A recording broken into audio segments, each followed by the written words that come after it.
Next up is Tom Pitts. Tom arrived in San Francisco during the great punk rock migration of the 1980s. Signed by Rough Trade, Tom put out 2 celebrated albums with his band Short Dogs Grow before succumbing to the rock and roll lifestyle. That's where I met him. After spending a decade on the dirty streets, that's where I met him. Tom has come back clean with stories to tell. Tom Pitts. Not used to reading, not used to writing. Joe told me to tell you a little something about myself, and I didn't write any of it down, so it's all escapes me now. But I have to pee. I'm a little cold.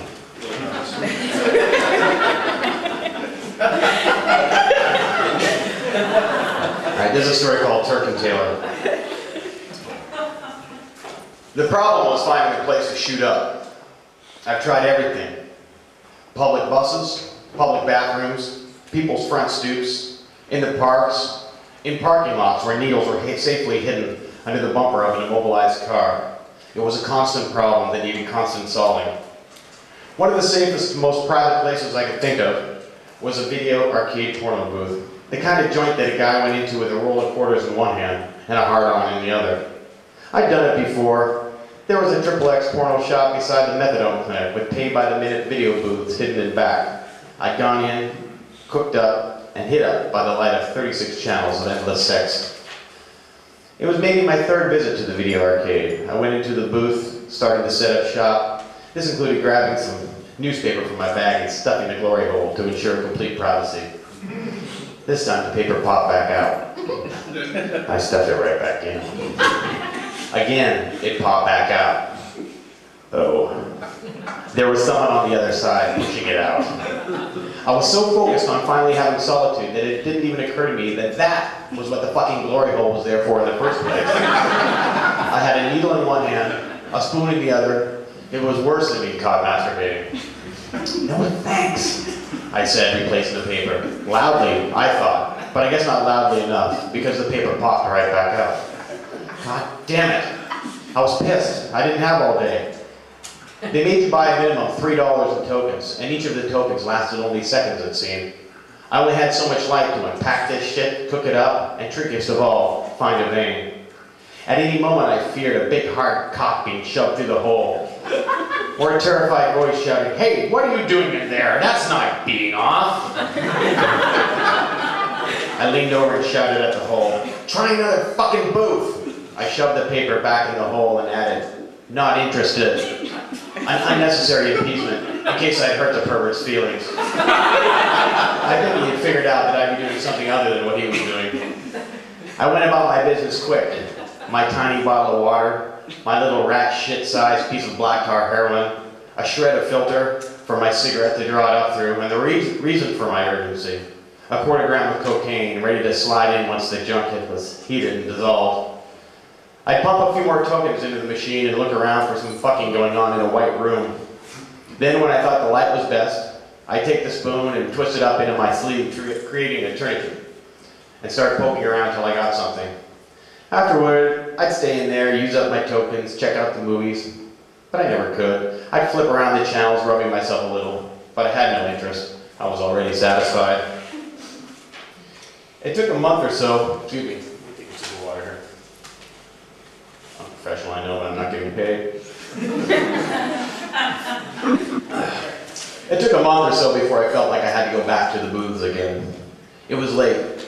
The public pay toilets on Market Street were being serviced, and it was too dangerous an attendant wanting to just plunk down in a doorway and start fixing. The place beside the methadone clinic was too far away. It would only take a few minutes by bus, but that would require waiting for a bus, something I was not prepared to do. The closest places were the seediest joints in town, at Turk and Taylor. The corner was widely known as a place where you could buy any drug you could think of. I never think of buying anything there. It was a surefire burn. It was crack dealers and people selling heavy-duty meds. It's where the homeless went to shop when they needed to self-medicate. My presence down there was an exercise in self-denial, but I wasn't going to linger. I was going to get this hit, and then a bus ride wouldn't seem so agonizing. After all, I hoped the next bus ride would take all night long. The shop I picked was at 45 Taylor. It was next door to a halfway house a friend of mine stayed at when he got out of the pen. I walked in and browsed for a few moments. It was the same stuff as the other joint. Dildos and DVDs. Same shit, different hole. I walked up to the counter and asked for tokens for the booths in back. Minimum $3, said the clerk. Same as the other place. I didn't say a word. I just forked over the $3 and made my way towards the back.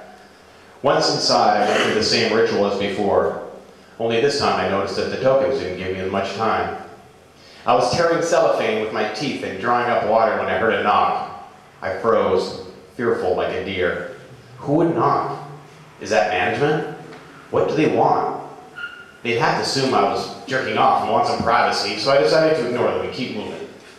The red digits on the seconds counter fell as I hurried to assemble the hit. Dope, water, flame, coke, cotton, knock, knock, knock. I had just drawn up the hit. I couldn't have somebody pounding on the door when I had a needle in my vein. I had to answer. Fuck off, I called out. No sense in beating around the bush. The knock came again, a little lighter this time. Fuck off, I repeated, a little louder this time. The knock came back, this time with a voice. Open up.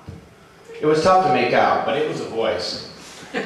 Busy, I answered.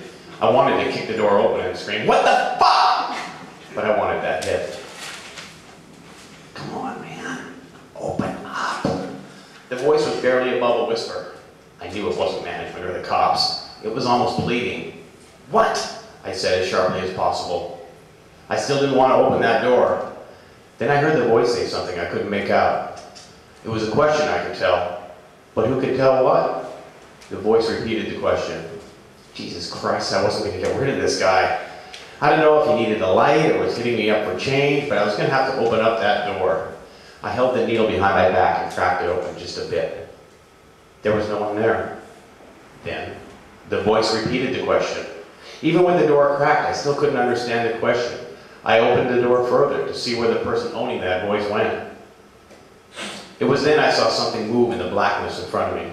I looked down and saw two yellowy eyes and a set of grinning teeth looking up at me. I recognized him immediately. It was as though I had already seen him in my nightmares. He was a tiny black man, only about 4.5 feet tall. I had seen him many times on Market Street, handing out photocopied poetry to uninterested commuters. He was dreadlocked and dirty. His head was too big for his body, and his yellow glassy eyes bulged out of that enormous head. What? I repeated in shock from seeing him there in the first place. He asked the question again. Can you what? It still made no sense to me. He slowed down. When you're done, can I eat your wad? I blinked, astonished. This is what he wanted? This stranger? Is this what this guy did all night? I was nauseated, disgusted, most of all pissed off that he interrupted me for this. I held up the needle in front of his face. I'm trying to fix, fuck off! But he just stood there, expecting me to change my mind, grinning, waiting. After a pause, he said, after.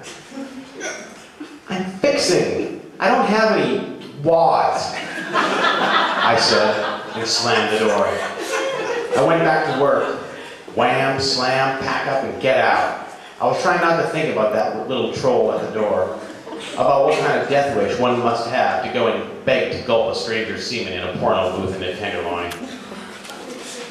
As soon as I opened up the door, there he was, still hoping I was going to change my mind, or maybe waiting for the next guy.